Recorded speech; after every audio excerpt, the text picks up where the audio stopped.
Good evening, everybody. Guess we can call to order our first meeting for 2019. It's January 7th, and welcome everybody. It's unusual to see the number of people here tonight that we've got. First thing in order is to approve our agenda.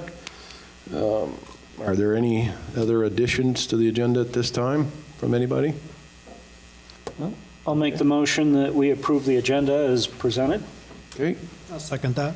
All right. Motion's been made and seconded. All in favor, say aye. Aye. Aye. Aye. Consent agenda items, minutes from December 3rd meeting. A liquor license for the R.G. Blake Enterprise Craft Beer Cellar and the Hen of the Woods. Would somebody like to approve that consent agenda with a motion? I'll make the motion that we approve the consent agenda items as listed. Okay. I'll second that. All right. Motion's been made and seconded. Any other discussion? Yeah, all approve? Say aye. Aye. Aye. Aye. The public. Anybody from the public wish to make a comment at this time? Okay. Yep, you step up to the mic there, please, and state your name. Emily Heyman. I sent you guys an email last week with a letter about the pedestrian safety through the village. Inconsistent or missing crosswalk signs and paint. I would like to thank the town manager for his prompt response, and the public works or the highway supervisor for her prompt response. The highway crew will be installing signs soon. Last week they were delayed by snow, and as a skier I hope they're also delayed by snow this week. But as a pedestrian I hope that they are put in place soon, particularly between TD Bank and Prote. That is a very dangerous pedestrian crosswalk for pedestrians and drivers. Furthermore, I hope that come springtime, when paint can be put down on the roads, that the highway crew is able to do so, and there's enough money in the upcoming budget to do so. The highway reconstruction project is slated to begin in April, but those pedestrian crosswalks won't be immediately addressed, and other ones in town are not being addressed by that project. So I just ask that the signage be put in place soon, and then the paint be maintained so pedestrians and drivers can see where everybody's going. Thank you for your time. Thank you, Emily. Hi, Mary Cohen. I also came with that issue in mind, and I walk a lot in the village. Not often at night, but it's still very difficult for cars to see, and we don't have the same speed limit adherence that we used to have, so that's a little challenging. I echo what Emily said about hoping there is consideration in the budget for the coming year to make sure that the existing crosswalks are restriped. I would also like to bring up, and I don't know, Bill, you can answer this, or if it's something that is totally in the hands of the state, but many of the crosswalks are not accessible for anyone with mobility issues, even someone using a cane, never mind a wheelchair. The one in front of the Catholic Church goes from one snow pile to another snow pile. The one in front of the daycare, which you can use to go to the state, walk around the state complex, is on the wrong side of the sidewalk. So since those parts of town are not going to be in the first year for the Main Street reconstruction, I don't know if they can be moved. I don't know if there's any consideration for making those more accessible for everyone. My piece to add to what Emily said, in addition to echoing her concerns. Thank you. Would you like to comment, Bill? Well, just to respond to what Mary said and comment on what was said earlier. So we will have money in the budget. We paint the crosswalks every year. And when I responded the other day, I said, if we maybe had had this conversation. I walk too, but I don't, sometimes you just take for granted and don't see what the public sees. And if this conversation had happened earlier in the year, maybe we could have touched some of these up in the fall. Unfortunately, it's too cold, and the pavement conditions are such that it would be a waste of time to try to paint it now, time and money. The signage, there's many things about crosswalks on Main Street in particular that will be hugely improved once the Main Street project happens. The crosswalk at the Prohibition Pig, it really doesn't meet any proper standards now because the crosswalk almost goes into a driveway on the TD Bank side of the property. On the Prohibition Pig side, the crosswalk is really closer to the Elm Street than it should be. There's no easy place or good place to put the required signs there now. Down by the Catholic Church, when you say it goes from a snowbank to a snowbank, I haven't looked at it. It would be helpful if we got some help from the public sometime who could shovel out hydrants and maybe shovel out the crosswalks. The sidewalk plow doesn't typically cross every single crosswalk. But I'm not sure what condition the roadway will be in. The entire length of the road will have construction on it, assuming the project starts in April and goes through October. I'm crossing my fingers that, the federal shutdown doesn't delay this project. We haven't heard that it will, but we had a conversation today about that in my office. So the entire length of the street is going to be torn up. The storm drains and the water mains, well, at least the water mains and the sewer mains will be put in this year. Probably the storm drains as well. I'm not sure of all of the scheduling. And the contractor will be required to, I think, put crosswalks back. We'll do our best to make the crosswalks as visible as possible, us as the town highway department, and us in our relationship with the state and the contractor to try to get this to happen. Looking forward to when the project is done, crossing will be much easier everywhere, I imagine, because there'll be bump outs that come out from the sidewalks that will put the pedestrians out outside the line of parked cars that are parallel parking along the street. So you'll be able to be out where cars can see you. The lighting along the whole street should be much better than it is now. And we won't have crosswalks any longer that go from one place into a driveway. They'll all be properly built. So I appreciate your comments and your email, and we'll do our best to make it as good as we can, as soon as we can. And as you said, those signs are going up now. Let the gentleman behind you there, Mary, speak first. Go ahead. Come up. Jet, sure, come up to the mic. State your name. Again, Shillhammer. Just Okay. a little concerned about the Pro-Pig specifically. With no sign there at all, a tourist, I teach skiing in Sugarbush, and tourists come to and fro, and they don't know there's a restaurant there, there's a parking lot there. No one knows that's going on. I understand mismarked crosswalks at stop signs and actual stop lights, but that one at Pro-Pig is extraordinarily dangerous, and someone's going to get hurt, and it's going to be a bad thing. They're over there drinking, they run across the street, right in front of a car, no one's stopping. It's a concern, and I understand it's a concern, but I'm not sure what I'm able to do about it. You're saying there's no room for signage, though. There's no signs. So then take it down, take the crosswalk down, and they can walk around. If there's no signage, I'm just concerned.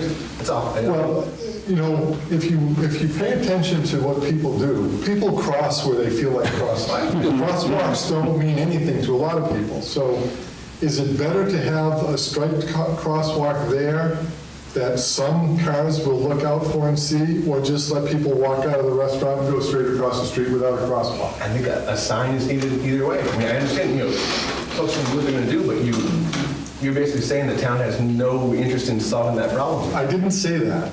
Right.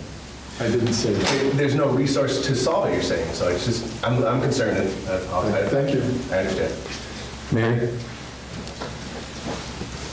Just a couple of questions to clarify. Bill, you said that in reference to where the signs go, are you talking about those sandwich-like signs that used to be in the crosswalks? No, I'm talking about the signs that are on the, behind the sidewalk or next to the curb that point to the crosswalk, not Okay. the sandwich boards in the street.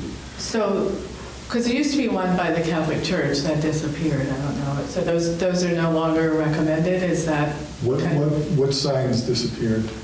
There used to be one of those The sandwich crosswalk boards? stopper, yeah. Yeah, we take those down because we have to plow the roads. So it's because of the winter. Yeah. So what you're looking at putting up would be ones on the sidewalk? Right. Okay. My other question is, so today I also walked to the post office, so all of the construction and the curb cuts and everything that we see close to the roundabout is what we can expect when this whole project is done. Is that part of what you're saying? That there'll be thought put into where the crosswalks are, there'll be curb cuts for accessibility for everyone? Is that what we can expect? Because it's great, the roundabout. Yes, so on Main Street, there will be the curb will be here, and then where a crosswalk is, there'll be an island. If you've ever crossed the street in Montpelier or Barry, where there's a peninsula that comes out from each sidewalk, and then, it will be a handicap accessible ramp down to the road, and there'll be a crosswalk, and then onto the other side. So, yeah, it'd be very much improved. And who decides where they're going to go? You said that some of the standards have changed, like for the propane, so what is this? It's already designed. It's been designed by the engineer, taking into consideration all of the traffic standards, the signage standards, the manual for uniform traffic control devices. So it's all designed and it's. So they'll be clearly in different places, it sounds like, than where we see them now. I'm not certain they'll be all in different places, but the street will have a different cross-section than it has now, and it will meet standards. Okay. Yeah, when we did the walkthrough a year ago and went up and down, there was discussion over a couple of the crosswalks where they were proposed and where they currently exist. But as Bill has said, the design work's been done. Absent looking at the plan, I can't tell you exactly where they are, but they're going to be designed to modern standards. And as Bill mentioned, with the bump outs and everything, the presence of where they're located and everything will be much more clear than what currently exists. I'd be curious. One of the advantages of the bulb outs is that they're called, or bump outs, at the crosswalks, is that it shortens the distance for pedestrians. Sorry, I didn't. Yeah, we talked about that before you came. Yeah. The other underlining problem, and this crosswalk issue has been an issue for me for a while because I almost hit a pedestrian one night coming through town over here by the bridge. The pedestrian was in completely black clothing. It was raining, and I happened to see him at the nick of time. If I had my druthers, I'd like to see those areas lit with some type of illuminated, Striping. reflective tape, paint, whatever, so that it highlights that. One of the big issues is keeping up with keeping those areas painted. It doesn't take long before the paint in the crosswalk and a lot of other painted lines just disappear from the harsh environment that we have here. So it is problematic. It'll be addressed with the new construction process. I don't know whose responsibility it is to request the repainting of those? Is it the towns, or is that something that the state Town would? paints them. We paint them every year. So this section of town, as far as the line painting, that's our responsibility? I guess that's what I'm Crosswalk asking. painting is- The crosswalk painting is ours, but some of the other painting is not? The center line striping, the state does. Okay. So I appreciate the concern, and to Dan's point, you know, some of the crosswalk designs, from what I understand, were problematic in deciding, even by the new standards, where they were to go, because there was conflicts on either side of the road. So, you know, it's because of the past design of our downtown street here is, you know, doesn't meet 100% of what they'd like to see. So you got to kind of improvise. Yes, sir.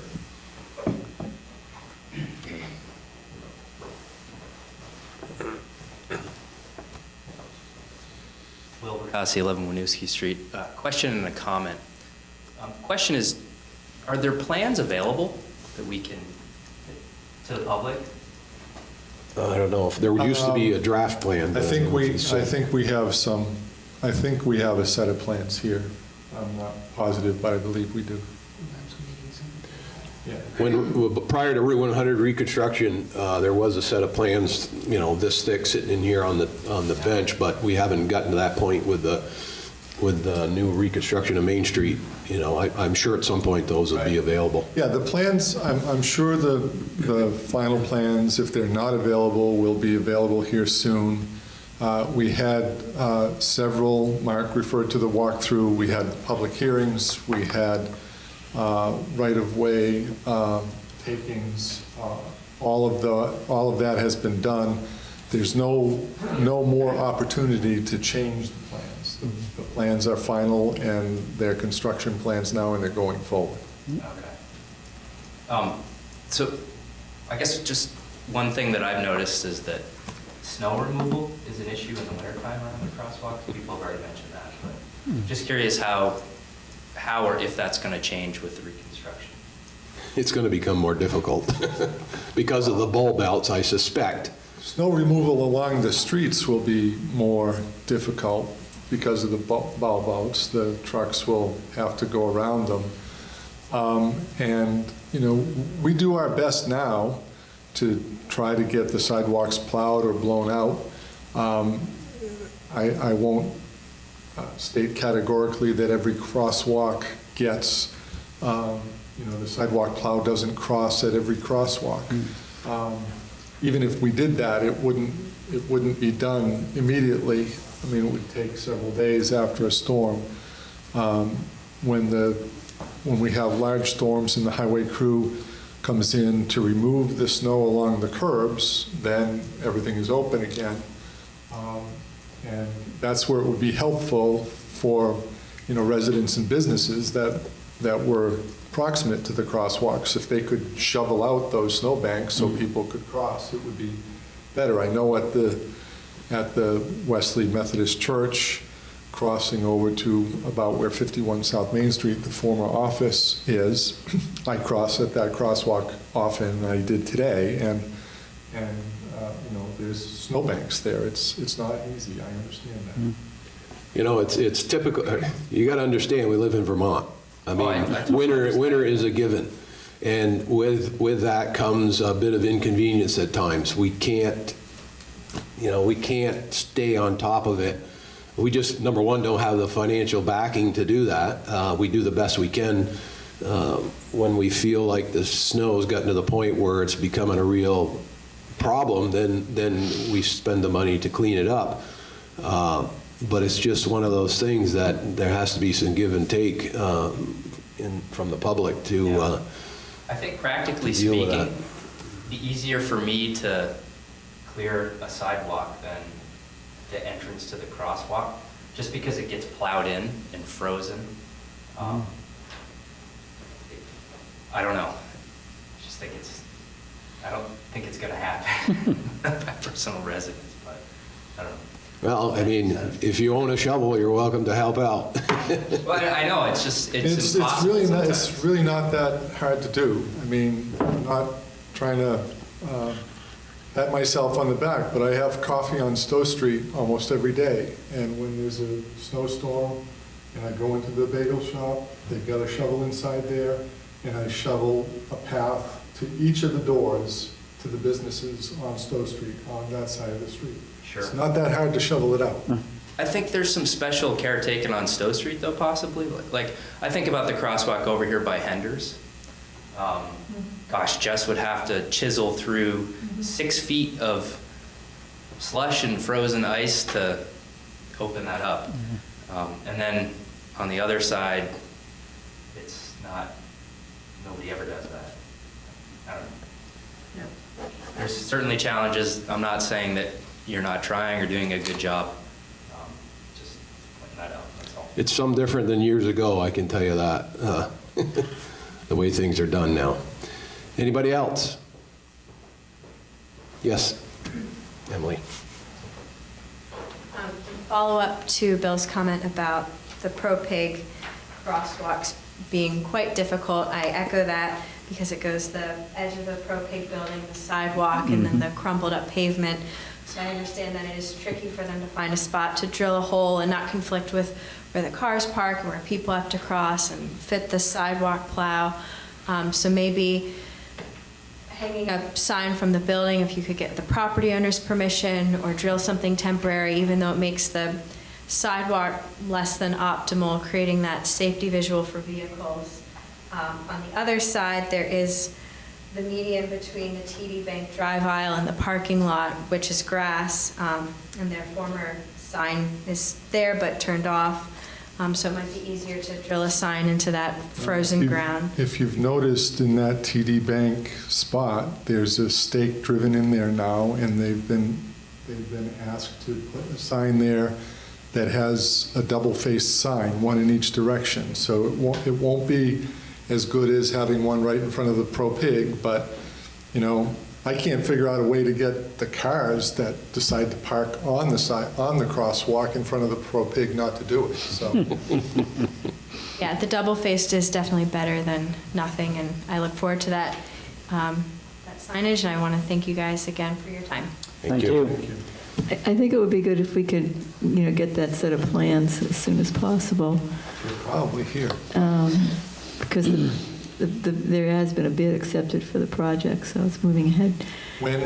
Just so you know, when the project is ready to start, we're hoping that on the wall of the vault that faces all of the workstations here, that there will be Set of plans. length of that wall, there'll be, what the street will look like. So the public will be able to come in when they're paying bills or seeking information, signing up for rec programs, they'll be able to see that, and they'll know what's going to be happening where. Great, thanks. Okay. If we're all good, we can move forward here on our agenda. All right, appreciate it. Little discussion with the library director, Almi. Come up and have a seat and give us what you got.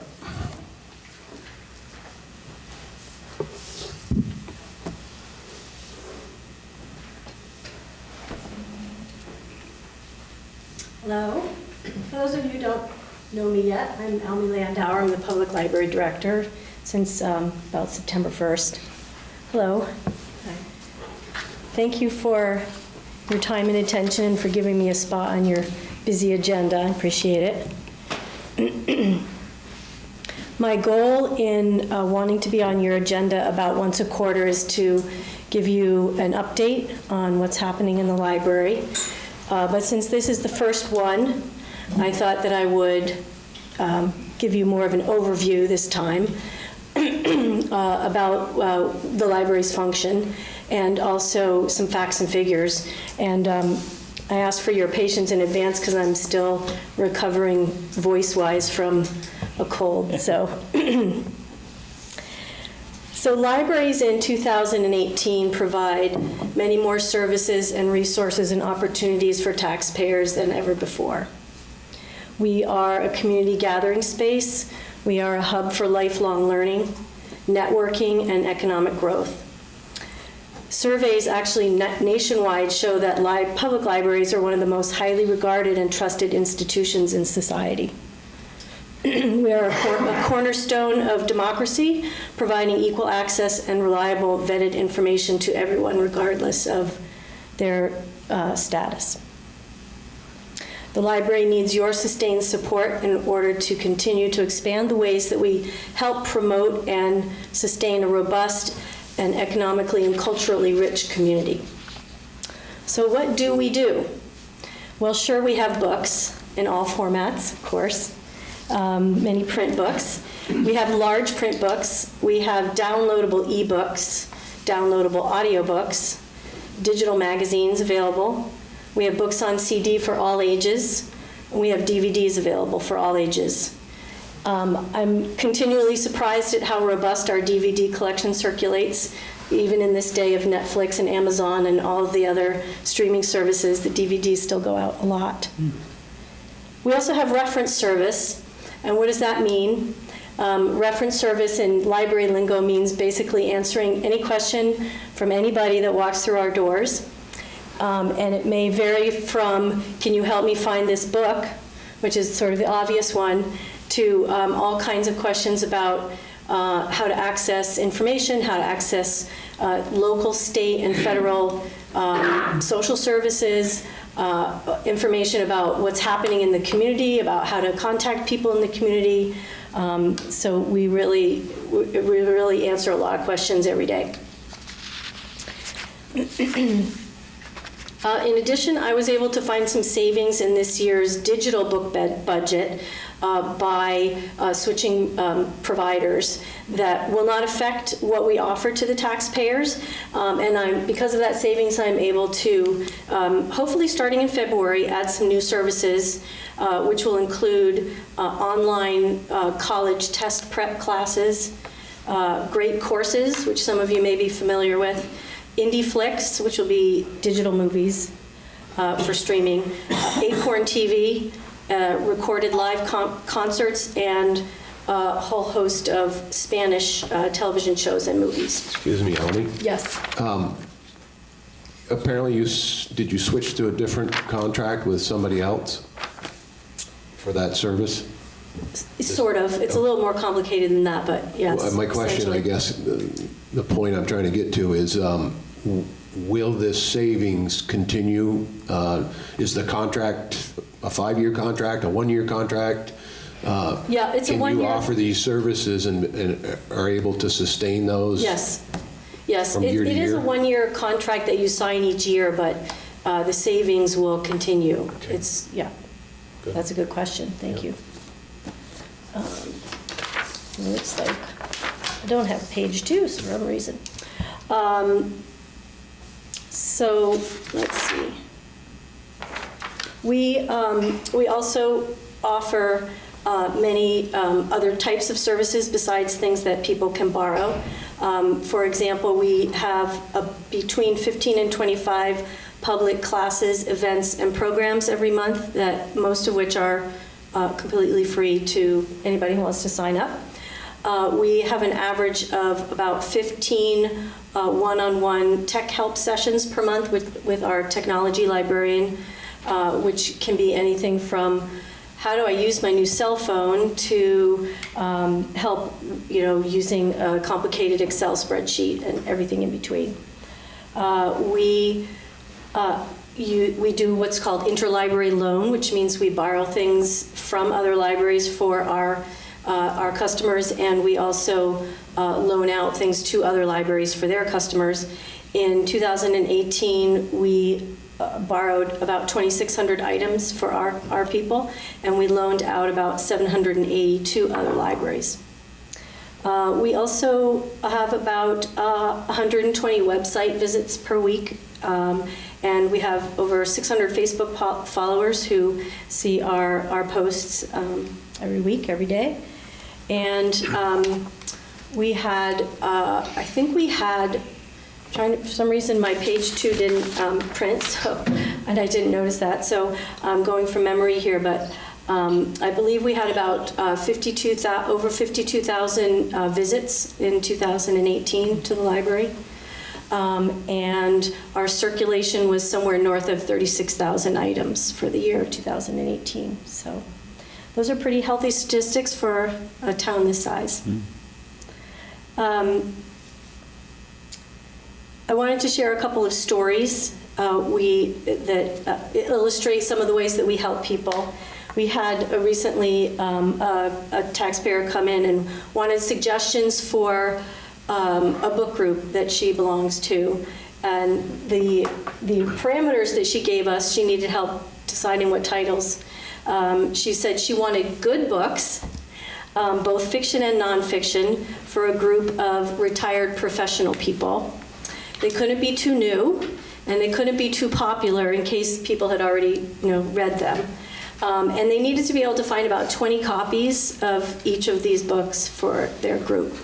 So our circulation and interlibrary loan librarian, Jill Chase, was able to do some research and find a nice list of possible titles for this person, and she was delighted.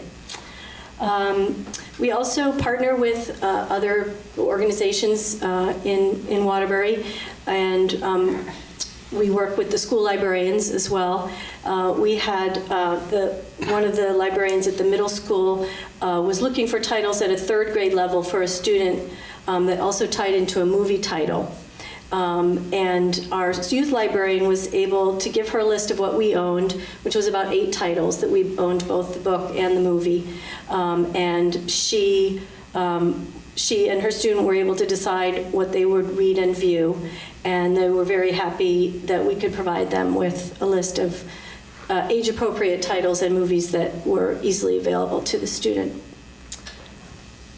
So we have a beautiful facility here that allows us the opportunity to expand the services and the information that we provide to the community.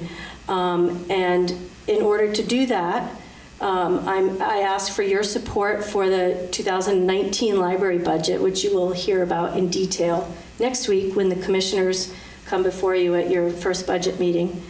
And I also, to wrap up, I would like to invite you, if you don't already, to come and get a library card. And you can see for yourself why we have about 4,500 visits every month. Thank you for your time. Any questions?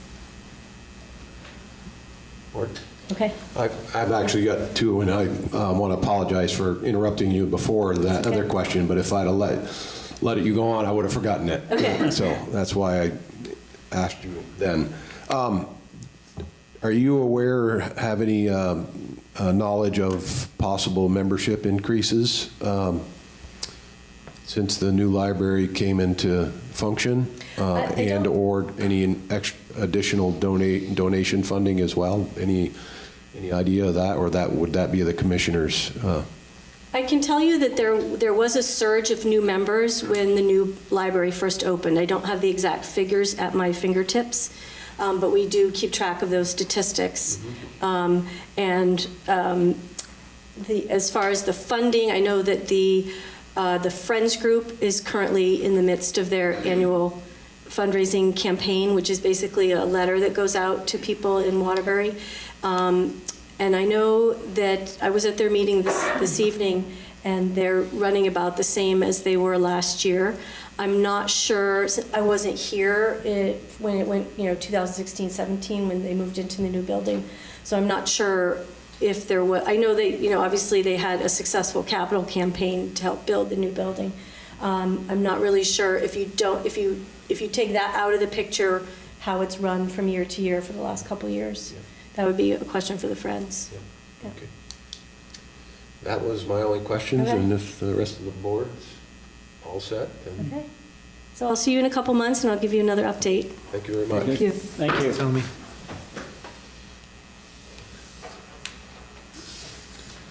Okay, Bill, the rest of the night's in your hands. Okay, it probably won't be too long of a night. I don't have a lot of 2019 numbers to talk about tonight. We're going to look at the up-to-date figures as far as 2018 are concerned. I will pass this out, and this does relate to the 2019 budget for my recommendation for what we asked Duxbury to pay for its fire contract with us. If anybody wants one of these, there's more copies here.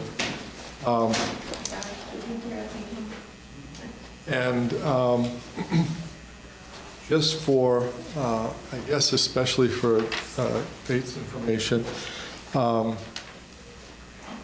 the town of Duxbury does pay a fairly hefty contract payment to Waterbury for its, the service that we provide for fire services there in Duxbury. And last year, Duxbury paid Waterbury $107,570.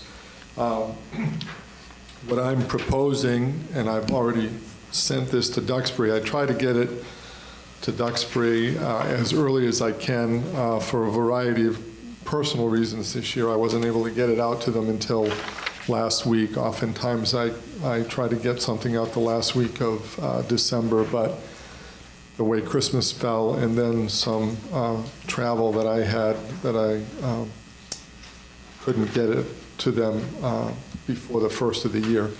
The way the contract works, and if you read this two-page contract, it's fairly self-explanatory, but what we do is we look back to the past year to see what our spending was, and then Duxbury pays the percentage of that spending amount to Waterbury. And what we do is we take the equalized education grand list that the state publishes. The most recent data that we have is from early 2018.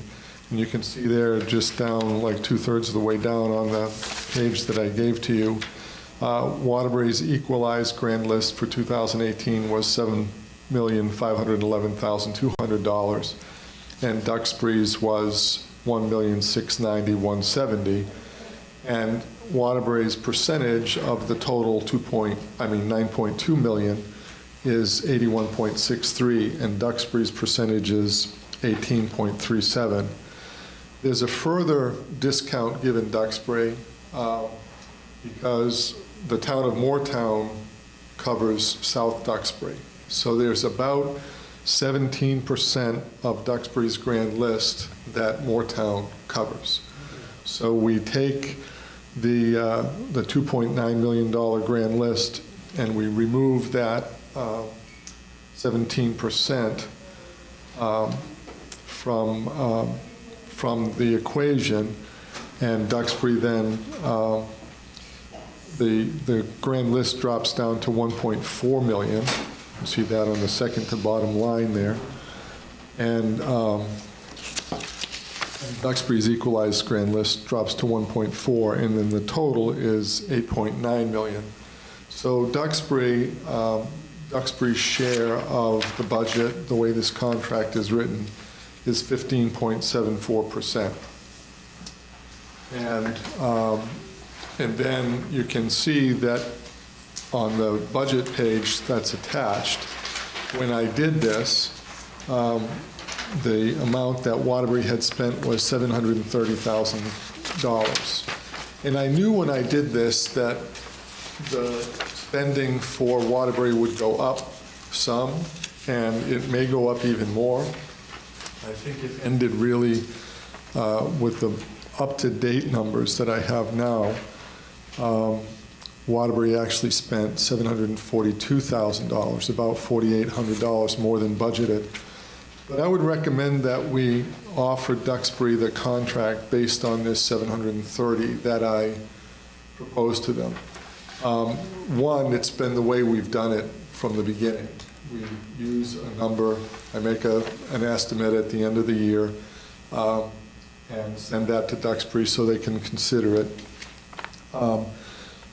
And my rationale for that is two things. One, I want to try to get them early information so they're not put up against the wall when they're trying to finalize their budget.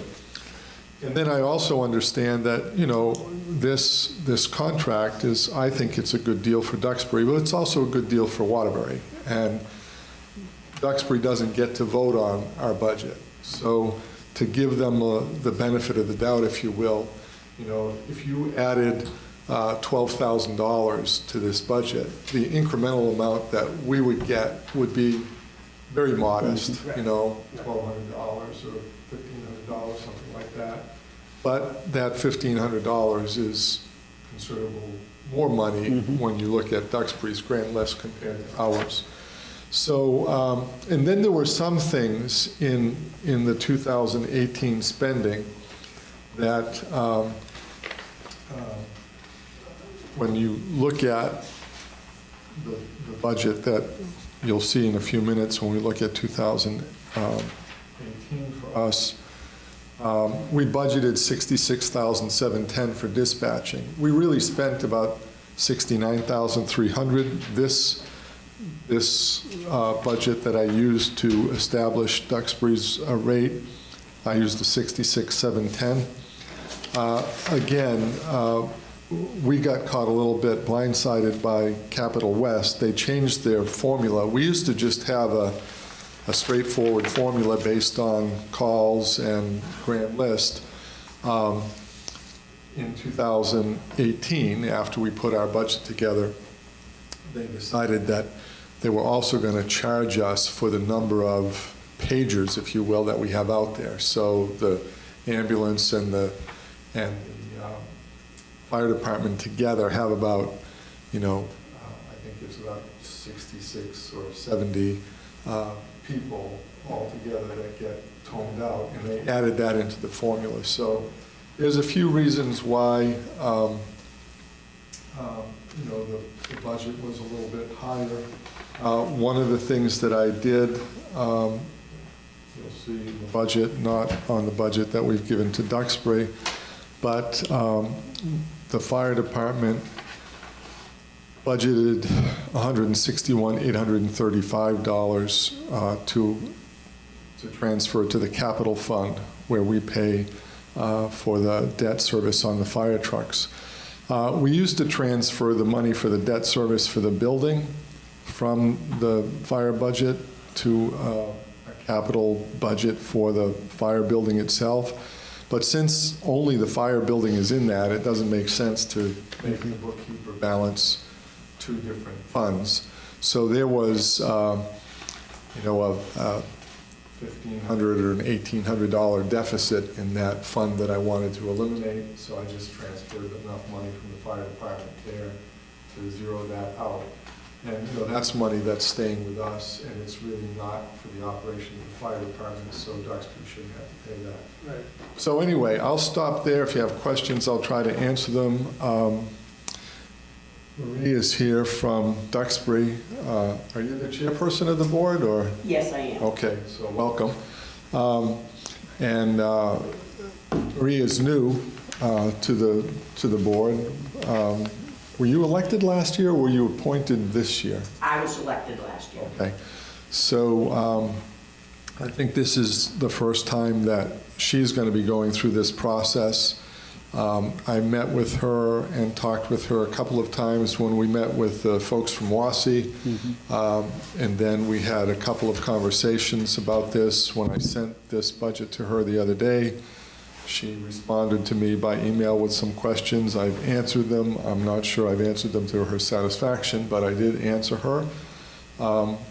So my recommendation is that we ask Duxbury to pay $114,000 to Waterbury in 2019 for the fire budget. It's not quite a $7,000 increase for them, and not quite a $7,000 increase for us from what they paid last year. But I think it's reasonable and fair for all the reasons I just spelled out. You have anything you'd like to comment on, Marie? Well, first I'll start with the fence below.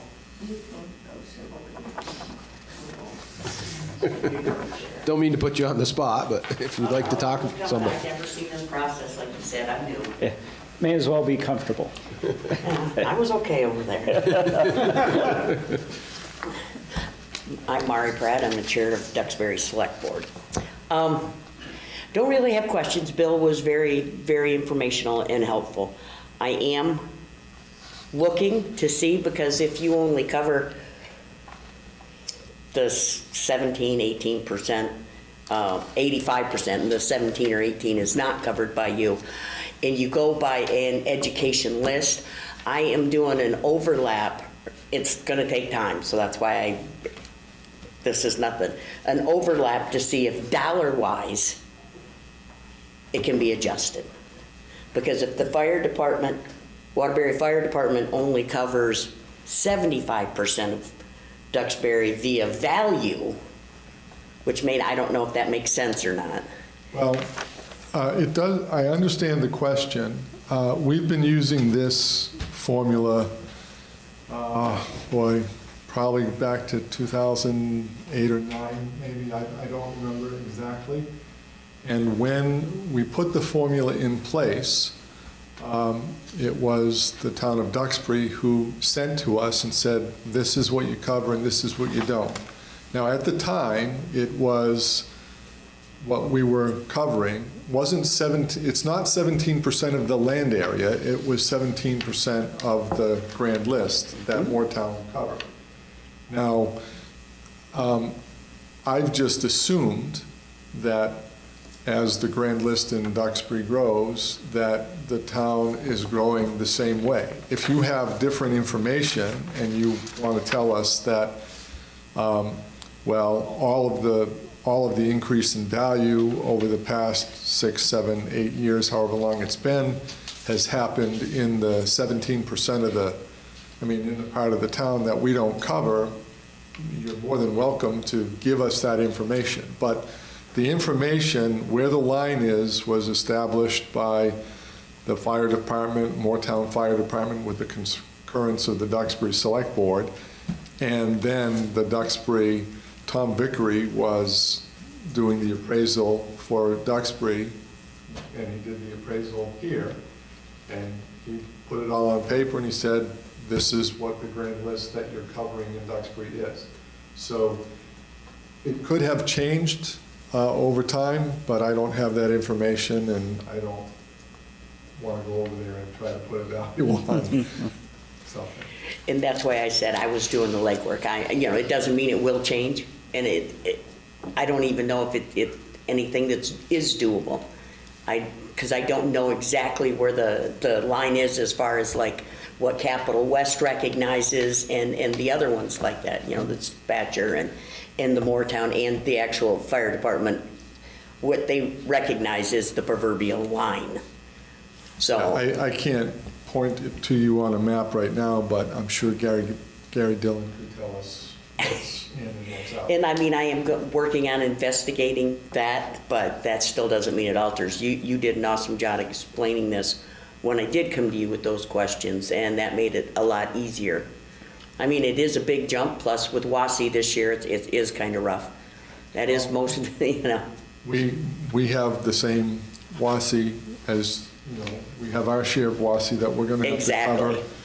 And, our costs go up as well. Yeah, no, I understand that. So you're looking to create some kind of a formula based on grand list value, like per square mile, and then? No. Per coverage area. That's what I mean. Well, say they don't cover, I guess I wouldn't call it square mileage as much as the grand list based on the land. Okay, so if you cover. I understand what you're. This was never that Waterbury covers 83% of the land area in Duxbury. No, it's of the grand list. The grand list, you put where the line is, this added up to 83% of the total value, and this added up to 17%.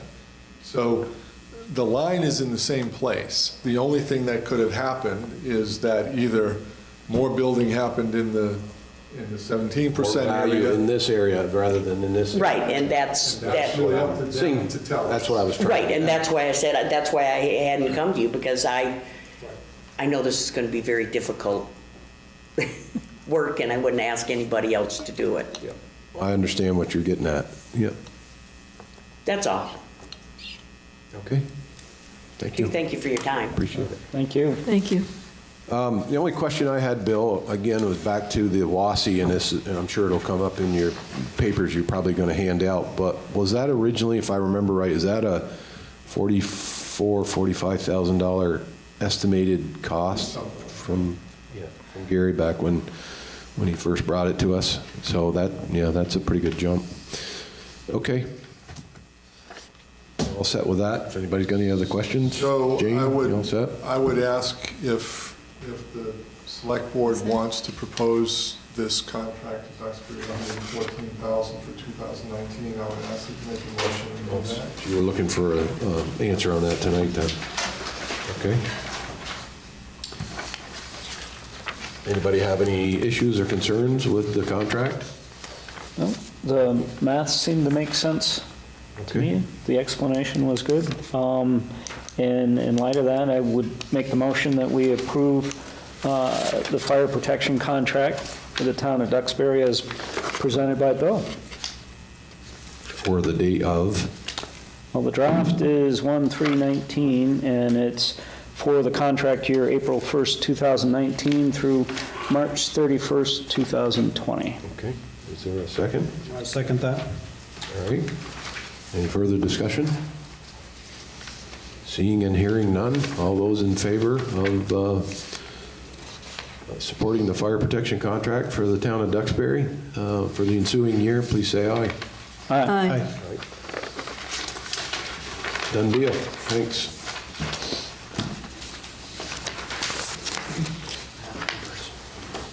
There's some more here if people want it.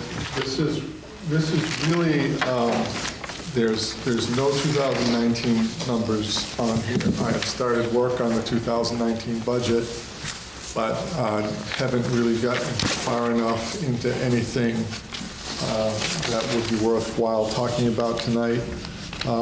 Next week on Monday, the expectation is the library commissioners will be here to pitch their proposal to the select board for a budget.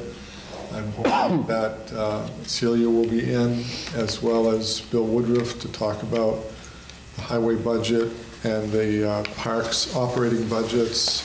And by that point, we should have a good, reasonable handle on the highway infrastructure budgets. We'll talk about those next week. And then the following week on the 21st, Steve Lott's speech will be in to talk about the planning and zoning budget. Nick Nato will come in to discuss the recreation budgets. And, you know, maybe by that time I'll have enough looked at and enough input from you folks from next week that I can make a kind of a stab at an overall budget. You may have questions and changes to make on either the planning or the recreation budget. Gary Dillon, I'll probably try to get him to come in on the 21st as well. And then I'd like to be able to finalize everything on the 28th if that's early enough for Carly. So the ups and downs here, Bill, reflect through the end of December? Yeah, this budget, this information that you have here today is everything that has been paid to date and posted to December 31st through things that were signed in the orders today. Okay. So, you know, there were a number of bills today that included expenses that had to be posted back to 2018. There will be additional postbacks. We'll get fuel bills, we'll get electric bills. We may or may not get bills for maintenance of highway vehicles or fire vehicles.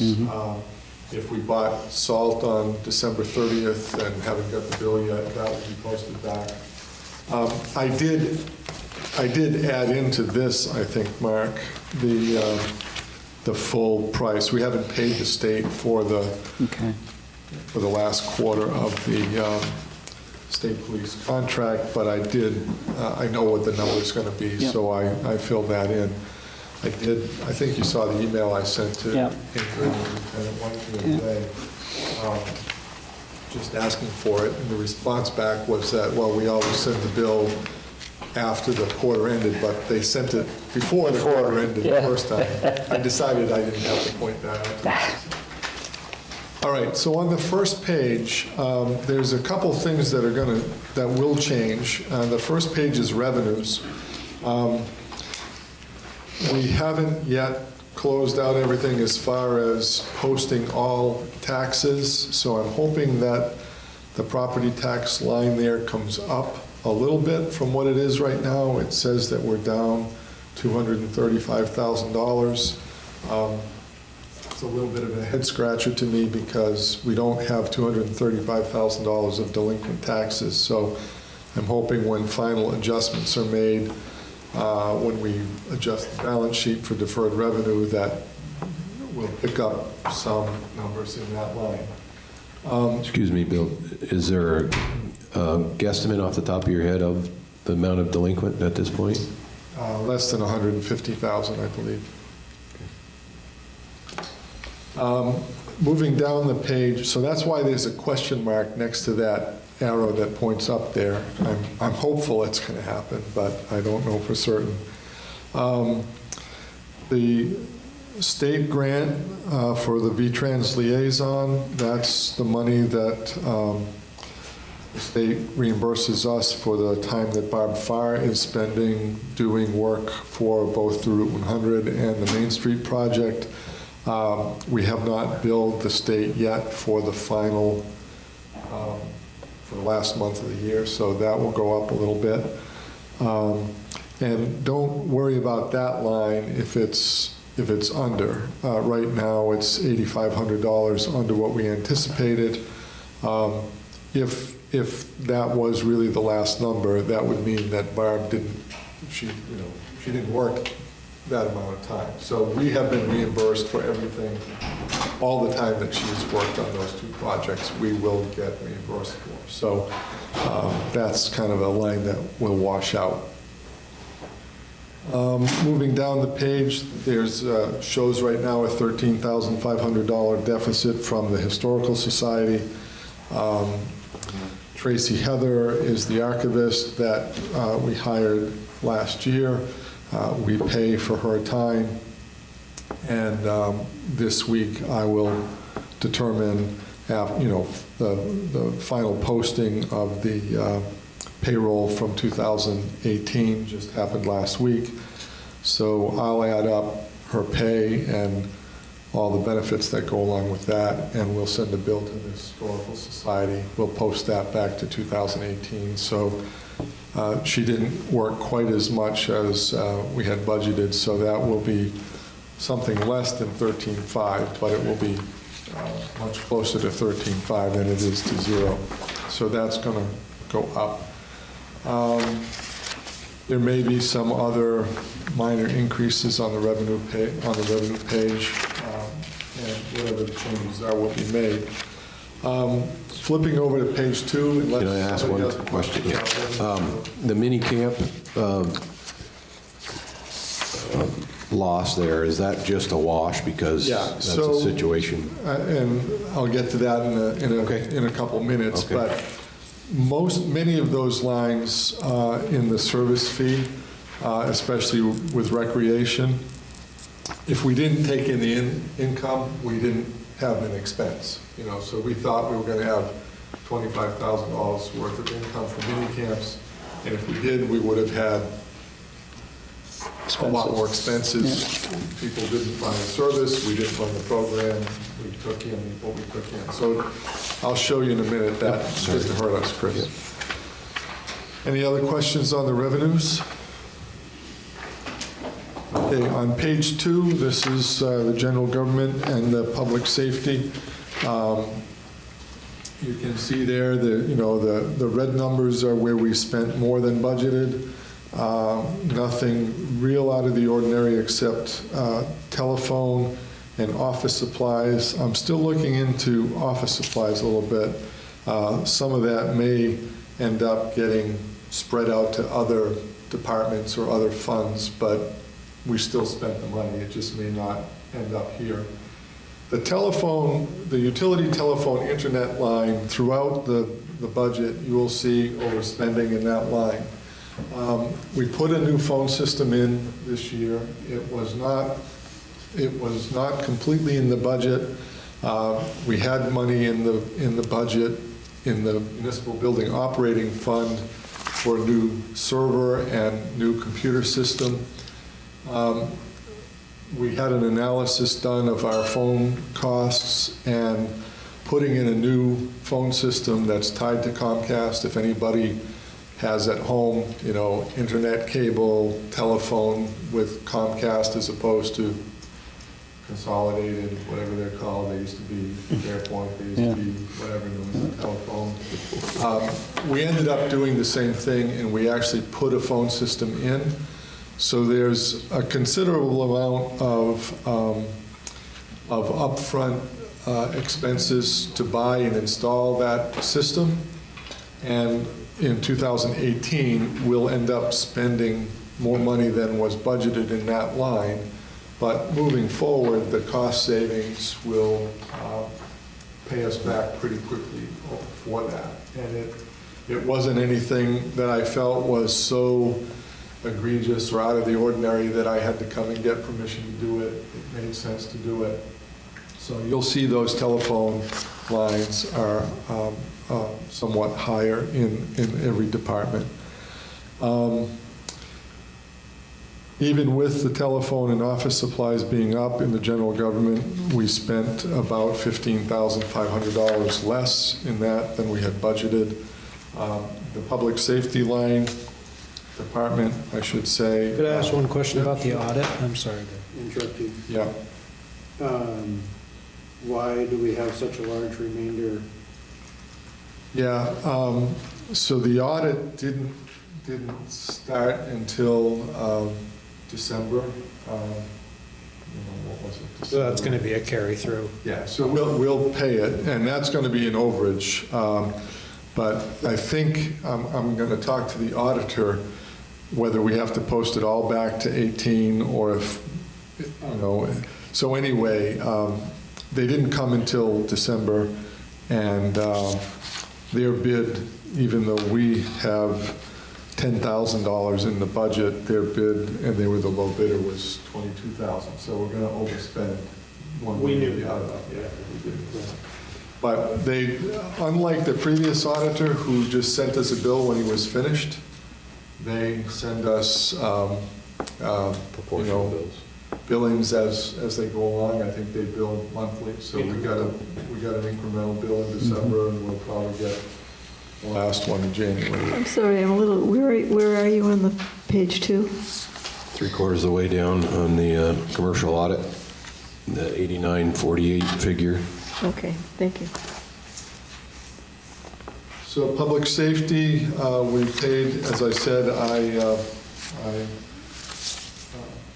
put in the full cost of the police contract. And, the special events, those are things we paid the county sheriff for the 4th of July. Not quite Independence Day, probably the River of Light Parade, things like that. The fire department's budget, we talked about that. That's on top of page 3. The biggest overage is in part-time pay, and that's just a function of calls. We make our best estimate. The year of the flood, that was, we budgeted 60-something and we spent 100 and something. So, we're usually not off to that magnitude, but up or down $5,000 or $6,000 is not unusual, and it's just a function of how many calls happen. I already talked to you about the dispatching. Equipment and vehicle maintenance both were higher than anticipated. We can ask Gary about that when he comes in. And the fire budget, as I said, right now shows about $4,900 more than we expected. It's probably going to go a little bit higher. We'll probably get some additional diesel fuel bills. We may or may not get vehicle maintenance bill or equipment maintenance. There will be no more pay. They like to get their pay so they can do their Christmas shopping, so we pay them from December 1st to November 30th, so there won't be any more pay until 2019 for them. Health and social services, a little bit under budget there, basically because we don't have an animal control officer that takes any money evidently. Have we heard from him yet? Okay.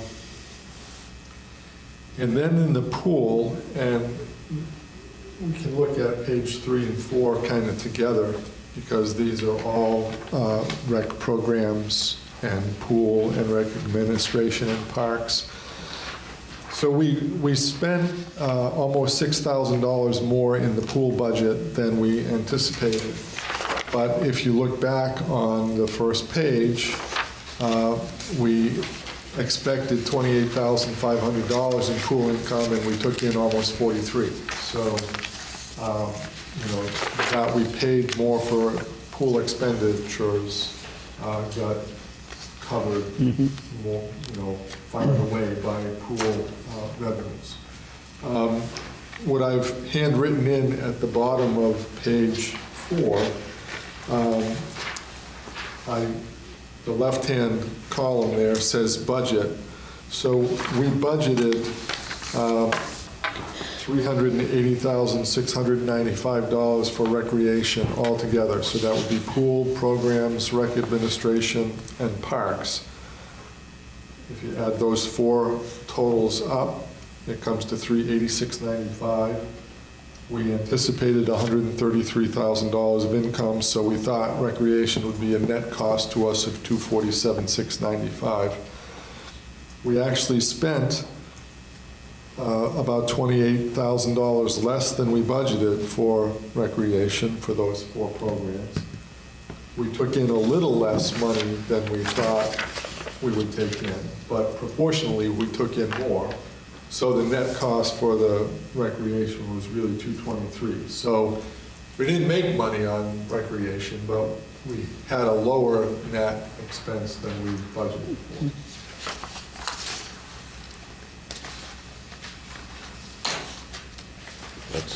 That's a good thing. At least we're headed in the right direction there. It's good. And that, on page 4, there is a note there that says, you see the circle around regular pay parks. Regular and part-time pay for parks is for the grounds maintenance that happens. So Dylan Haskins and Bradley Roy they work in the cemeteries, the parks. Dylan's a highway employee, and his pay was supposed to start posting back to the highway department at the end of November. Michelle and I forgot to do it, so it's a little over here. Some of that will be put into the highway department.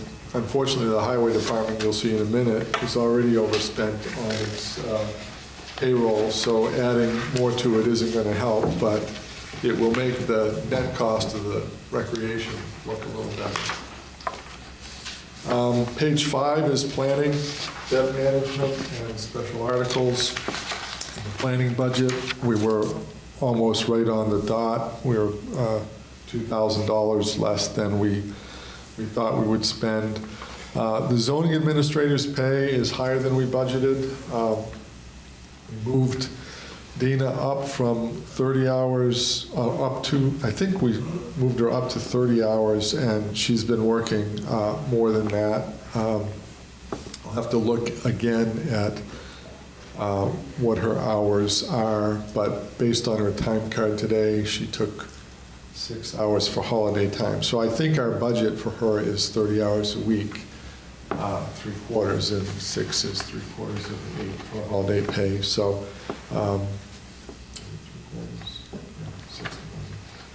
3/4, so we may have to adjust that line up next year.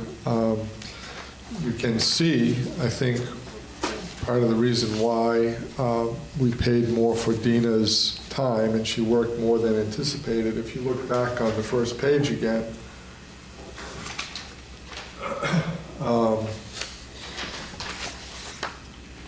in the service fee section, right in the middle of the page, you look at planning, we budgeted $18,000 for planning, but we took in $25,300 of planning fees. So, you know, we're still, things haven't slowed down here yet. You know, interest rates are rising a little bit. There's a lot of turmoil in the stock market right now. There's a lot of turmoil in terms of the federal government being shut down, border walls, and all kinds of things. I don't know if that will translate, but we paid more for her time, but we also took in considerably more than we anticipated for revenue for planning. And we took in more for revenue, and when you look at the whole planning department altogether, it's a couple $1,000s less than budgeted altogether. So that, again, the net was better than we anticipated.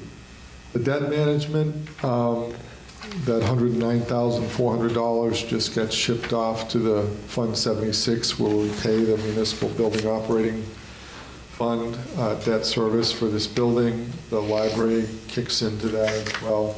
I didn't print out any of those reserve funds for tonight. We'll look at those next week as well. You see the interest expense there for $2,500 under debt management. That $2,500 was to pay for tax anticipation borrowing. We didn't have to borrow anticipation of taxes, not even from the village this year. So we didn't have any interest expense. We were able to pay all our bills with the cash that we had on hand and our cash flow throughout the year. Special articles. It looks like there was a big savings there, but it's really kind of a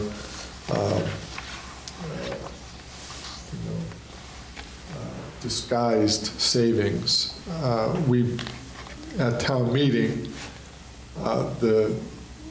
I think maybe Chris made the motion, but a motion was made by the voters to add $37,500 to the budget to maybe try to buy 51 South Main Street from the village, or contribute that toward Mr. Parsons' proposal. That didn't go anywhere, so when it came time to set the tax rate, we knew it wasn't going anywhere, so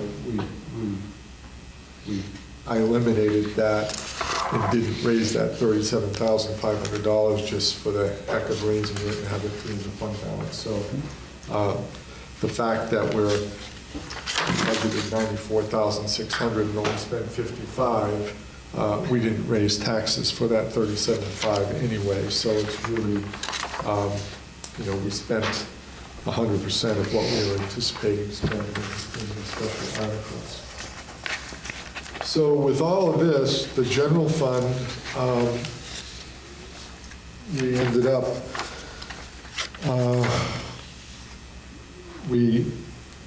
and this is where we're still kind of a little in the dark because the auditors haven't finished yet, and there were some differences in when they posted all of the 2017 adjustments to the 2017 year end, which is already more than a year ago now.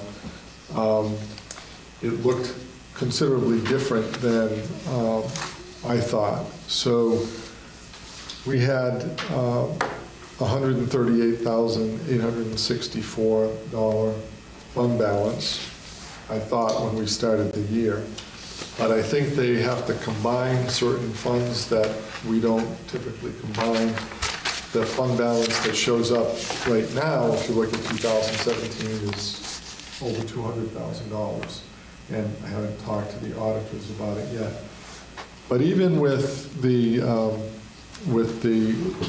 reasonably good spending, we budgeted $2,698,000, as you can see, including that $37,500 for that budget amendment for the parking lot.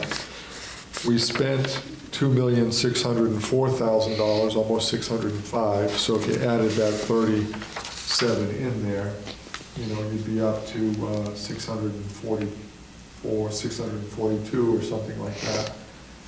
So we spent less than we budgeted by probably about $55,000 or $60,000 less than we budgeted. But because the revenues right now are showing that big loss on the property taxes, it appears that our revenues minus our expenses were really negative 279.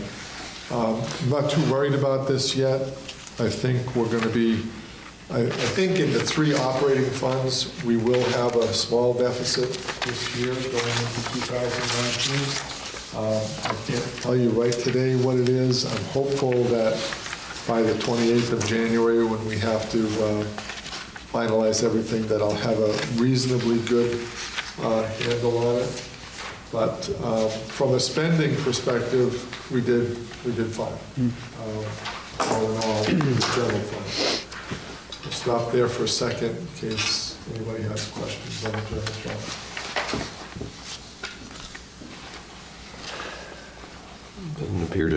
Doesn't appear so, Bill. Okay. Page 6 is the highway department. And right now, we're showing in revenues that we're lower by about $11,180.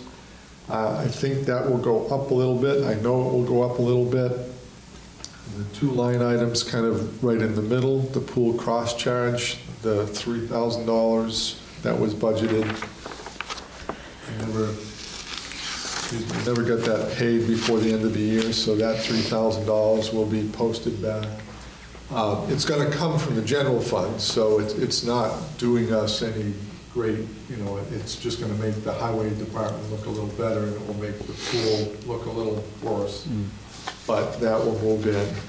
The highway labor and materials, that 8174 will probably go up a little bit, and what it goes up a little bit by will probably affect the parks budget and the cemetery budget, again, both municipal funds. So it's just a paper shuffle, but we should shuffle the papers the right way so that we can tell how much each department really did spend. So I'll make a couple changes there. I haven't checked to see what we thought we were going to get $7,500 in the state grant for. One of 2 things happened. Either we didn't do what we thought we were going to do and therefore aren't eligible to get grant money, or we've done it and we just haven't received the payment yet. And I've got a question mark next to that, and I'll check with Michelle and Woody about that, and we'll have that answer before next week.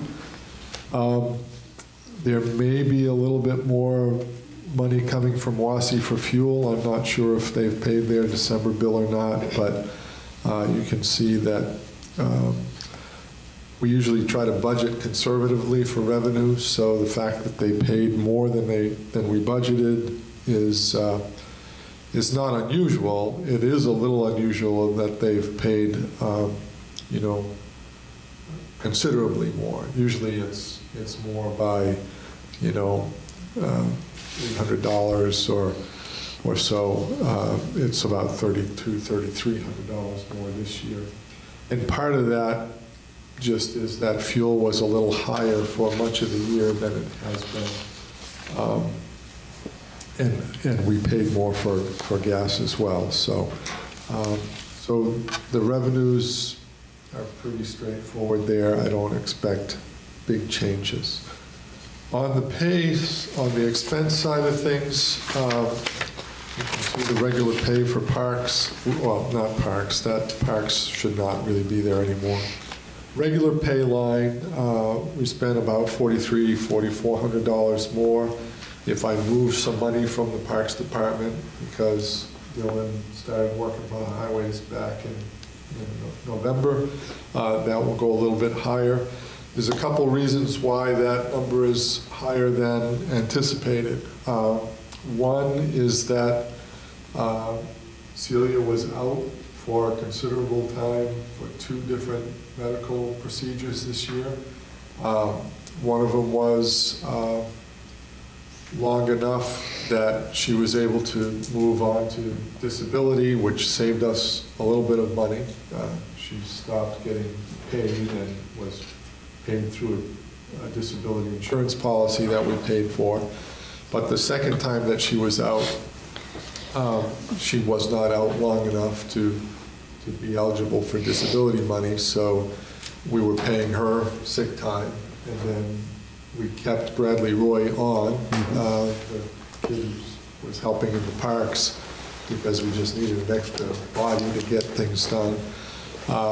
And because she was out, and because we had January and November, cold and snow, we just had more overtime than we have had for the last couple of years. So it's not a huge overage, but that's one of the reasons why it's over.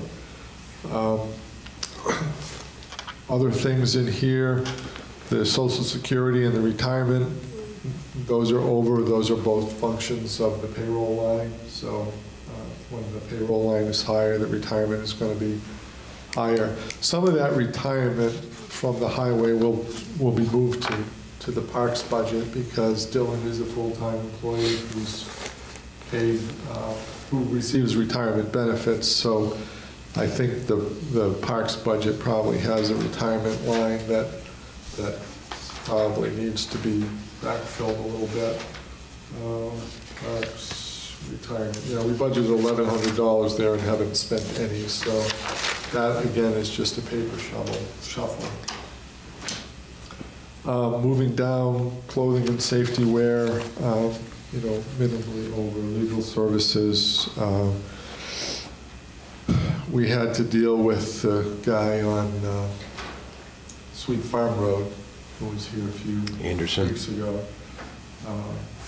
because he was putting up roofs and other things in the right of way that I had to get some legal advice about. Street lights, one of those may get, well, no, all the posting back to 2017 has happened. So I think that's probably a right number. The fuel lines, prices were just a little higher than I budgeted, especially, the diesel. That's really a function of 2 things. One, the longer winter, both in the spring and the fall. If you remember April last year, it was freezing cold and snowing. And then the snow came in November. Also, I think we did some more hauling of some materials ourselves this year, so that probably contributed that. The salt, it is what it is. Again, we budget, we kind of look back for a couple of years and see where we are. Salt prices have gone up considerably the last few years. We haven't had shortages this year that have been affecting us, but I'm sure if we go back and look at the price per ton of salt, it's gone up a fair amount. And that's really about it. And I'll have more information next week, and clearly Celia will be here as well and ask questions. But even with the overages, some of the big overages that we have, it does look like we spent about $23,000 more, and that's probably going to go up a little higher because I'm sure we're going to get some Bills. diesel bills. I'm hoping that we've got all of our salt bills in, but I'm not promising. So anyway. For 2018, you mean? Yeah, yeah. I mean, like I said before, if we ordered salt on December 30th and it arrived on December 30th, even if we pay it out of 2019, the auditor is going to put it back to 2018. So it is what it is. I would like to suggest to the board members that at some point, we need to have a realistic discussion about recognizing the fact that that the impact of the use of salt, not only to our environment, but also to our budget, and have a reasonable discussion as to what can be done, if anything, to try to mitigate both those issues, because it's becoming more and more of a concern of mine. It has been right along. To me, it's, if you look at what the state has already spent, and we can blame part of it on the extensive winter we've had, but there's also some other factors involved, in my opinion, that are causing the increase in use.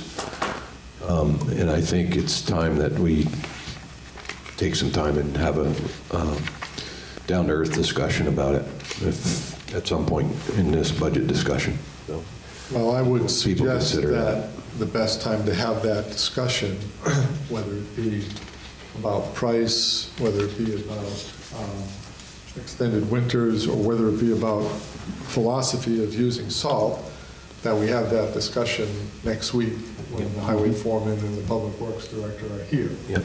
And, you know, and you're all members of the public, but I'd also say that, you know, we get calls and we get requests for salt. People like to have clear roads, and I understand your concern, Chris, but what I'm saying is next week would be the time to have that discussion. So if you have thoughts about it. Yep, I just want to prepare people. Bring them in next week, and if there are members of the public who have concerns about it, it'd be nice to hear from them too. Yep. If they're willing to come out. Okay. So the highway fund budget, we anticipated having revenues be $94,950, so about $95,000 less than less than expenditures to buy down the $95,000 fund balance that we had at the beginning of the year. We actually had about $128,500. So I'm pretty sure the highway fund will be in a slight deficit position going into 2019. I'm thinking the general fund, while on my papers it's showing that it's in deficit right now, I don't think it will be. And then the library fund, that's pretty straightforward. The big drag on the library's budget this year is in that first line, the regular pay line. Mary Katsumasu, the longtime library director, notified us after the budget was put together that she was going to be retiring. She worked through the end of August, but she had some leave time that we had to pay her out. So that was time that, you know, we paid for somebody who didn't work, you know, and she could have taken a vacation at any point before that, so it was owed to her. And then Almy was hired. Almy has been hired, as typically is the case. You know, the position of library director gets a raise when a longtime employee leaves and a new one comes in, and the new one the market says, oh, you should be paying more for library directors. So Almy's pay is higher than Mary's was, and those two things combined cost about $8,350 for the year. And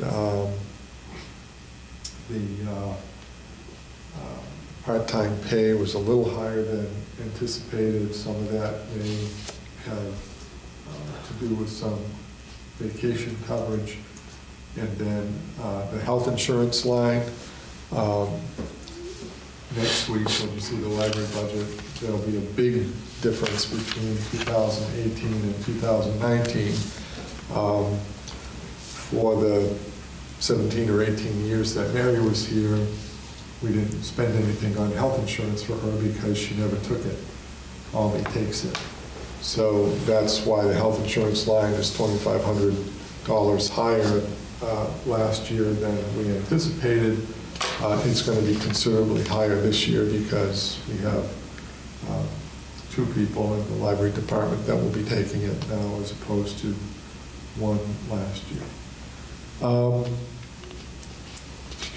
Everything else is pretty straightforward. Chris, you did ask, you can see at the top of the page, under the revenues, right in the middle, there's a donation line. We never budget for donations. This is donations above and beyond what the Friends contribute. That goes into a different budget. So there were $4,881 of donations, and then down below, they actually purchased $1,762 worth of things by donation. And so there are donations that are included. Just as a reminder, that second line from the top on the revenues, it says Town of Duxbury there. I should take that out so it's not confusing anymore. Duxbury used to make a payment to the library for the Duxbury residents to come and use our library. And I don't know, it was $3,000 or something like that. And the library commissioners, a couple of years ago, went to the town of Duxbury and said, and they gave them all the information, kind of like we do with the fire department, and said, your share of it should be whatever it was. I can't remember what they asked for, $5,000, $5,500. And the Duxbury Select Board said, no thanks. We don't think we'll do that. And I think what Duxbury has done, so Duxbury residents are now paying part of the fees that come in under the non-resident fees. They used to get to come for nothing, but now if you're from Duxbury, you have to come in and pay the $10 or $15, whatever the user fee is for non-residents. And I think Duxbury told their voters, if you pay that $10 and go to Waterbury and get a receipt, bring it to the town clerk and we'll reimburse you. And they kind of were betting that it'd be less than 500 people that used it and they would save a little money that way. So anyway, there's no income from Duxbury. So anyway, that's where we are right now. At the very bottom of the page, of that page 7, it looks like the 3 operating funds over on the right-hand side are about $185,000 in deficit. I don't believe it's going to be that high. I'm thinking that it's going to be closer to 100, but I don't know for certain. It's the first time in a while that we've had a significant deficit. Last year, we thought coming into the year that we had about a $138,000 surplus in the general fund. We had a $94,000 surplus, I think, in the highway fund. And I believe we had a $4,600 deficit in the library fund last year. It's kind of flipped this year from last. There's ways to address that, and we'll talk about those in the next couple of weeks. But the numbers will change a little bit. Be before we get to the end. And I'm hopeful that I can at least get the accurate 2017 year-end numbers from the auditors that were just here last month before we put the budget to bed. So with that, I'll stop talking.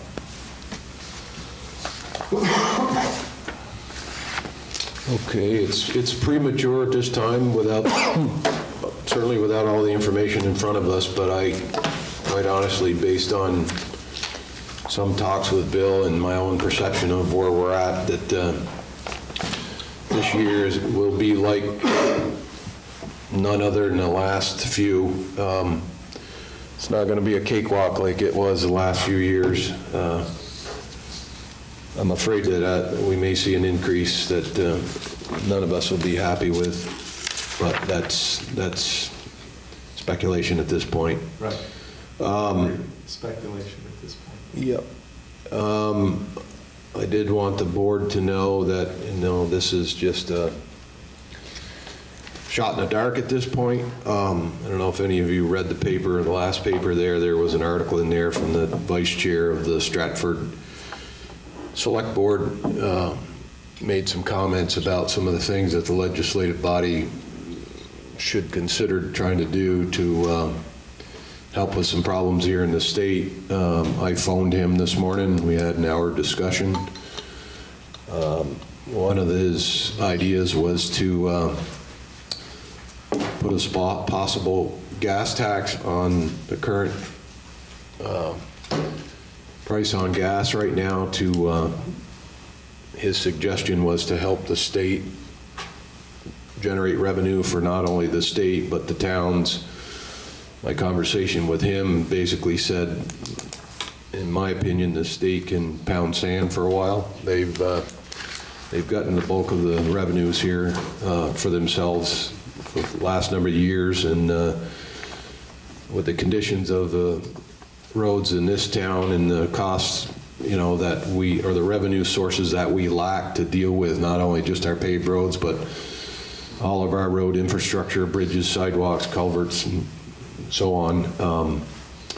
The main goal would be for me to try to propose something to the state of a gas tax with a sunset window in it, based on perhaps, it's all preliminary, but based on a per gallon price of fuel. If it hits a certain gallon price, the tax automatically drops off.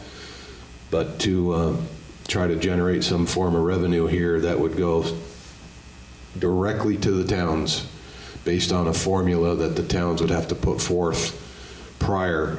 My goal would be to eliminate this ridiculous grant process, which does nothing more than eat up taxpayers' revenues in administrative costs, and really reduces the amount of tax dollars that actually go to the problem. And it's time that you understand, with the education costs, everything else involved in what goes on in the municipality's function or ability to try to function and keep up with its ongoing costs, we're not getting anywhere. So in our discussion, we talked about getting together here in the next week or so and try to put something together where we can try to get all the town's board members or chairs or managers to put together letters to submit in the form of either through VLCT. I wanted to talk to you at some point what the best avenue for that might be, and try to put pressure on our legislative body to consider something like this. The best way to use the Vermont League of Cities and Towns is to, they have their town fair in October, and at the town fair in October, it's like a town meeting. The VLCT adopts its municipal policy for the year. And they have policies for finances and intergovernmental relations. They have quality of life, which is, anything from planning and zoning to water quality. They have public safety element, and there's a fourth one that I'm not remembering off the top of my head. And they have policy committees that meet in the summer. So if you're interested, so the VLCT policy for the 2019 legislative session is already in place. And it's unlikely that you're going to be able to get select board chairs and town managers now while the legislature is in session to really make an impact. So the best thing, if you're interested in this kind of thing, is to ask to be appointed to one of the committees. They meet usually two times in the summer, and they formulate policies. They identify, especially when it comes to roads, well, that's the other committee, transportation, how we fund our transportation infrastructure. So they talk about the needs, bridges, culverts, highways, stormwater, Lake Champlain, TMDL, the whole 9 yards. And then they talk about revenues and how we might adjust our tax system to try to be fairer to the municipalities. We've had modest success. The legislature, more than anyone, likes the grant programs. We've been advocating to the legislature for years, just increase to all the towns the general aid to highways that, if you look at our highway budget on page 6, state gives us state aid to highways, $109,000, $110,000 a year. And I bet I can go back almost as long as I've been here, and it probably was 85,000 when I came, and it's 110 now. It was higher a few years ago than it is. They love to create all these grant programs for bridges, sidewalks, the whole 9 yards. And we've been begging them, just increase the general aid to highways and let us give us the money that way, we'll fix what we can fix. So anyway, that's really your best opportunity. I'm not telling you shouldn't get together with this guy now, and certainly you can send a letter to the VLCT board or ask to get on the VLCT board agenda anytime during the legislative session. They'll be happy to have you come in and hear you. But to really be effective, it starts with the policy committees in the summer, the VLCT policy in October, and then that's what their legislative Agenda? agenda and their lobbying staff Yep. use to work in the legislature. Well, unfortunately, in my opinion, the reason they love these grant processes is so they can keep their staff employed. That's my opinion. So the other problem is gas prices aren't going to wait around for extensive lengths of time for the VLCT process, unfortunately, and certainly not our legislative body's process. Somehow I'm looking for an avenue to put immediate pressure on them somehow with, like I said, a formula has to be put together where the revenues come in, boom, it goes right back out based on this formula. And, Well, I think if you look at and the- with the sunset, it could be set up so that every time the gas prices come down to a certain point, this tax gets reintroduced, and when it reaches a certain point of increase, it drops right off. I proposed something like that about 10 years ago, that you could have a formula to keep $2.50 as the price for gas. And if the wholesale price, if the average statewide price drops to $2.40, there's a 10-cent tax. If it goes to $2.60, well, you take the tax off. Right. Those kind of things have been talked about. You can do anything you want to try to influence the legislature right now. VLCT has proposed a number of times in the past 5 years anyway to increase the gas tax. And, you know, what you hear from the legislature and the governor in particular is, you know, average Vermonters rely on their cars, they can't afford higher gas prices. Well, there's many factors involved. You're right. We were paying upwards of close to $4 a gallon here at one point. So, you know, that excuse doesn't hold water for me. I agree with you.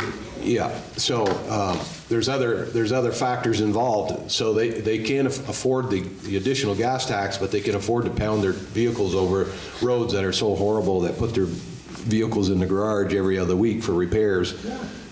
You know, and the amount of excessive salt that has to be used. Yeah, exactly. So I just want to let people know that I'm going to try to do something because, you know, I consider if we added up where we're at with our infrastructure, what we are behind on revenue sources for our infrastructure needs, it would probably scare the hell out of us. And we can't continue to walk this road. It's just not, it's not feasibly intelligent to keep doing it, so. Any other comments from anyone? I would just say, you know, what Bill said about Vermont state aid for highways for 109,000. I mean, that's just so, it's like shocking that that's so low. And I think if you did an analysis percentage-wise over 20 years, 30 years, it hasn't gone up. It's gone down. It's gone down with inflation. If you look at what our highway budget is. Right. And how that's grown over the 30 years I've been here and what the Vermont state aid was and what's that grown to, it's exponentially gone down.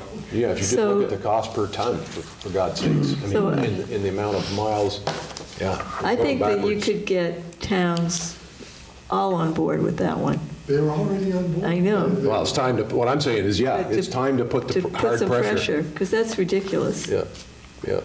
Well, and I'm not trying to talk you out of doing it, but what I'm saying is, Vermont League of Cities and Towns is your representative in the legislature, and they have presented this kind of argument.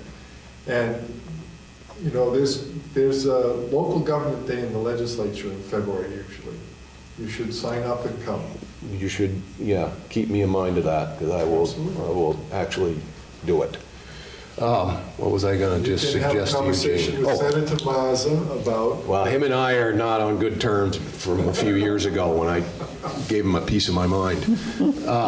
Jane, and I was going to... But you started to say, Bill, so this would, they're aware of it, but they basically turn a deaf ear, or... The LCT is constantly trying promoting to ask that. the legislature for more aid to municipalities. And they get nowhere? Well, I'll answer that question for you. They've gotten some places, but what's effective, so next year, this year, at least one of you, if more than one of you can go to the local government day in the legislature in February, go.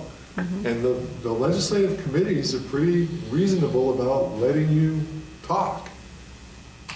How much they hear that gets translated into action is questionable, but they'll let you. So they take testimony at that time? Yes, they take testimony. And then, once we get through the legislative session, regardless of how successful or unsuccessful we are in getting the things that you want, I would recommend that one or more of you volunteer to be on a policy committee at the LCT. And, you know, the staff does all the legwork. You go and, you know, you review a policy, make adjustments to it, and probably come back maybe a second time, and then that's brought to the membership at town fair. But there are ways to be involved, and going ourselves is worth it, but it's also worth knowing about the VLCT process and getting involved on that level too. Okay, thanks. So anyway, I guess we're I at the end had of- another comment. Okay. You said that you thought ballpark, it was about $150,000 of delinquent tax revenue, Bill? You kind of estimated. Of delinquent taxes, yeah. So would that offset the 180? That's 200 and something. Not at all. By about, Well, All right. but. 75. It would help. The way that delinquent taxes work is the auditor, the Government Accounting Standards Bureau allows you to book as a receivable what's reasonably expected to be collected on those delinquent taxes for the first 60 days of the year. So what I'll do right now is I'll look, this week and look at how much is outstanding in delinquent taxes. Just before we go to the last budget day at the end of January, I'll look again, and if it was 150 and it's gone down to maybe 130, I might say to the bookkeeper, okay, make the deferred revenue $110,000. And so Okay. I'm expecting to collect 40 of Percentage. that 150 before the end Okay. of February. And the rest of it just kind of stays on the books. There's always some amount of delinquent taxes, a lot lower than we used to be. No, it's pretty good. We all talk about how hard it is to pay our taxes, and I pay them just like you do, and it doesn't get easier any year going. But the Waterbury taxpayers should be applauded for how they pay their taxes, because we collect a higher percentage of taxes than we ever have the last few years. So my point was that it would help offset this, what's shown as a deficit here. But we just don't know quite how much. Thank you. okay. You good? I'm good. Motion to adjourn? Make a motion to adjourn. Second? I'll second that.